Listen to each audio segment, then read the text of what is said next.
Hi hello welcome back to Girishree vlog. ನಾನು ಶ್ರೀ. ನಾವು ವರಮಹಾಲಕ್ಷ್ಮಿ ಹಬ್ಬದಲ್ಲಿ ವರಮಹಾಲಕ್ಷ್ಮಿನ ಪ್ರತಿಷ್ಠಾಪನೆ ಮಾಡಿರ್ತೀವಿ.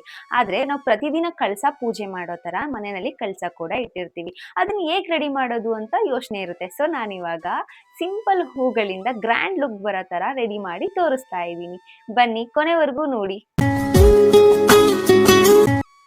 ಸ್ವಲ್ಪ ಸುಗಂಧರಾಜ ಹೂ ಅಥವಾ ಸುಗಂಧ ಹೂ ಬೇಕು. 15 ರಿಂದ 20 ರೋಸ್ ಬೇಕು. ತೊಟ್ಟಿರಬೇಕು ಅದಕ್ಕೆ.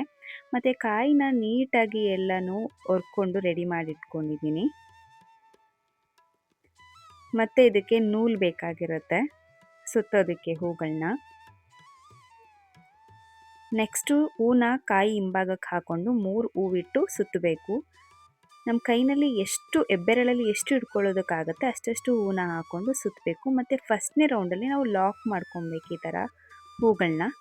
ಸ್ವಲ್ಪ ಟೈಟಾಗಿ, ಅಂದರೆ ತುಂಬ ಟೈಟು ಬೇಡ, ಹೂ ಕಟ್ಟಾಗುತ್ತೆ. ಸ್ವಲ್ಪ ಟೈಟಾಗಿ ನಾವು ದಾರನ ಎಣ್ಕೊಳ್ತಾ ಬರಬೇಕಾಗತ್ತೆ, ಅಂದರೆ ಸುತ್ತುತ್ತಾ ಬರಬೇಕಾಗತ್ತೆ. ಅಲ್ಲಲ್ಲಿ ಒಂದು ಲಾಕ್ ಹಾಕ್ಕೋಬೇಕು ಈ ಥರ. ಫಸ್ಟ್ ಒಂದು ರೌಂಡ್ ಸುತ್ತಾದಮೇಲೆ ಎರಡನೇ ರೌಂಡನ್ನು ಆ ಥ್ರೆಡ್ಡು ಕಾಣದೇ ಇರೋ ಥರ ಹೂನ ಕವರ್ ಮಾಡಿ ಸುತ್ತಬೇಕಾಗತ್ತೆ.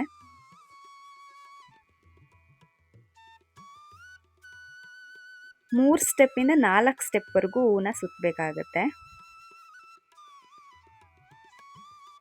ಸ್ವಲ್ಪ ಟೈಮ್ ತಗೊಳುತ್ತೆ, ಅಂದರೆ ಒಂದು 10 ನಿಮಿಷ ತೊಗೊಬೋದು ಇದನ್ನು ಮಾಡೋದಕ್ಕೆ. ಬಟ್ ಫೈನಲ್ ಲುಕ್ ಅಂತೂ ತುಂಬ ಚೆನ್ನಾಗಿ ಬರುತ್ತೆ.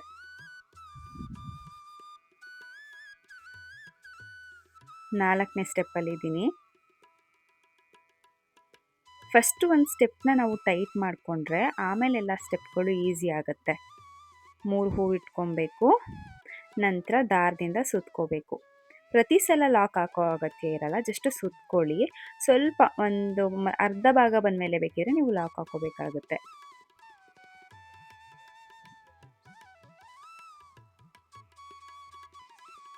ಸ್ವಲ್ಪ ಟೈಟಾಗಿ ನೂಲನ್ನ ಸುತ್ಕೊಬೇಕು. ಆಮೇಲೆ ಸುತ್ತಿದ ನಂತರ ಒಂದು 3 ರೌಂಡು ದಾರ ಸುತ್ತಿ ಈ ಥರ ಲಾಕ್ ಮಾಡ್ಕೊಬೇಕು. 1-2 ರಿಂದ 3 ರೌಂಡ್ ಲಾಕ್ ಮಾಡ್ಕೊಳ್ಳಿ, ಯಾಕಂದರೆ ಹೂ ಒಂದು ಸೆಡ್ಲಾಗಿಬಿಟ್ರೆ ಎಲ್ಲ ಸೆಡ್ಲಾಗಿ ಬಿದ್ದೋಗ್ಬಿಡುತ್ತೆ. ಸೊ ಸ್ವಲ್ಪ ಆದಷ್ಟು ಟೈಟಾಗಿ ಒಂದು 3 ರೌಂಡ್ ಲಾಕ್ ಮಾಡ್ಕೊಳ್ಳಿ. ನೋಡಿ ಯಾವ ಥರ ಕಾಣಿಸ್ತಾ ಇದೆ ಅಂತ. ಮೇಲ್ಗಡೆ ಭಾಗ ಫುಲ್ಲು ಹೂ ಗುಚ್ಚಿದ ಥರ ಕಾಣಿಸ್ತಾ ಇದೆ.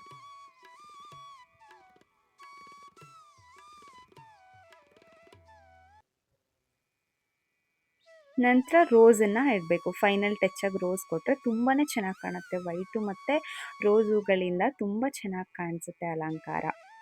ಒಂದು ರೋಸ್ ಇಟ್ಕೊಳ್ಳಿ, 1 ರೌಂಡ್ ಸುತ್ಕೊಳ್ಳಿ. ನಾವೇನು ದಾರಣ ಉದ್ದಕ್ಕೆ ಇಟ್ಕೊಂಡಿರ್ತೀವಿ ಸ್ಟಾರ್ಟಿಂಗಿಂದ ಎಂಡಿಂಗ್ವರೆಗೂ ಅದನ್ನೇ ಬಳಸ್ಬೋದು.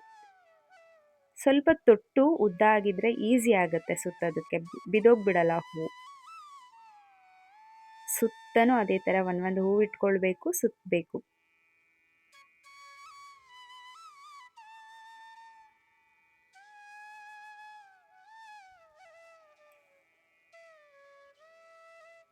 ತುಂಬಾ ಚೆನ್ನಾಗಿ ಕಾಣುತ್ತೆ. ಸ್ವಲ್ಪ ನಾವು ಟೈಟಾಗಿ ಸುತ್ತಕೊಂಡ್ರೆ ಆ ಹೂವು ಸೆಡ್ಲಾಗಿ ಬಿದ್ದೋಗೋದಿಲ್ಲ. ನಂತರ ಅರಿಶಿನ ಕಾಯಿಗೆಲ್ಲ ಹಾಕಬೇಕು. ನಾನು ಮುಂಚೆನೇ ಸ್ವಲ್ಪ ಸ್ಟಾರ್ಟ್ ಮಾಡೋಕ್ಕೆ ಮುಂಚೆನೇ ಅರಿಶಿನ ಕಲಸಿಟ್ಕೊಂಡಿದ್ದೆ. ಅದನ್ನು ಪೂರ್ತಿ ಕಾಯಿಗೆಲ್ಲ ಹಚ್ತಿದ್ದೀನಿ.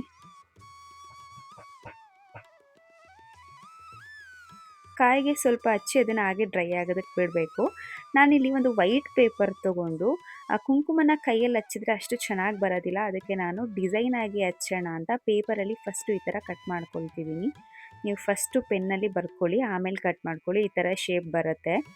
ಆಮೇಲೆ ಇದನ್ನು ನಾವು ಕಾಯಿ ಮೇಲೆ ಇಟ್ಟು ಅದ್ರ ಮೇಲೆ ಕುಂಕುಮ ಹಾಕಿದ್ರೆ ನಾವು ಏನು ಶೇಪಲ್ಲಿ ಕಟ್ ಮಾಡಿರ್ತೀವಿ ಅದೇ ಶೇಪಲ್ಲಿ ಕುಂಕುಮ ಕುತ್ಕೊಳ್ಳುತ್ತೆ. ತುಂಬ ಚೆನ್ನಾಗಿ ಕಾಣಿಸುತ್ತೆ. ನೋಡಿ ತೋರಿಸ್ತೀನಿ ತೆಗ್ದಾಗ ಹೇಗೆ ಕಾಣಿಸುತ್ತೆ ಅಂತ. ಸ್ವಲ್ಪ ಹುಷಾರಾಗಿಟ್ಟು ಒಂದೇ ಸಲ ಎತ್ಬಿಡಿ, ಅದನ್ನು ಈ ಥರ ಕಾಣಿಸುತ್ತೆ.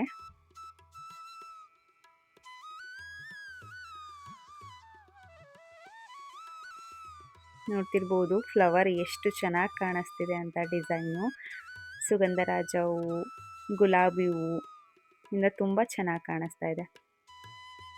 ನೀವು ಈ ಥರ ನಿಮ್ಮ ಮನೆಯಲ್ಲಿ ವರಲಕ್ಷ್ಮಿ ಹಬ್ಬ ಮಾಡಿದಾಗ ಮನೆಯಲ್ಲಿ ಕಲಶನ ಇಟ್ಟಿರ್ತೀರ ಅಲ್ವಾ ಪ್ರತಿ ಸಲ, ಆ ಕಲಶಕ್ಕೆ ಈ ಥರ ಡೆಕೋರೇಷನ್ ಮಾಡಿಕೊಂಡ್ರೆ ತುಂಬ ಚೆನ್ನಾಗಿ ಕಾಣಿಸುತ್ತೆ. ಐ ಹೋಪ್ ನಾನಿವತ್ತು ತೋರಿಸಿರುವಂತಹ ಸಿಂಪಲ್ ಕಳಶ ಡೆಕೋರೇಷನ್ ನಿಮಗೆ ಇಷ್ಟ ಆಯ್ತು ಅಂತ ಅನ್ಕೊಳ್ತೀನಿ. ಇಷ್ಟ ಆಗಿದ್ರೆ ಏನ್ ಮಾಡ್ಬೇಕು ಗೊತ್ತಲ್ಲ? ಶೇರ್, ಕಮೆಂಟ್, ಲೈಕ್ ಮಾಡಿ ಹಾಗೆ ನಮ್ಮ ಪೇಜ್‌ನ ಸಪೋರ್ಟ್ ಮಾಡಿ. Thank you so much.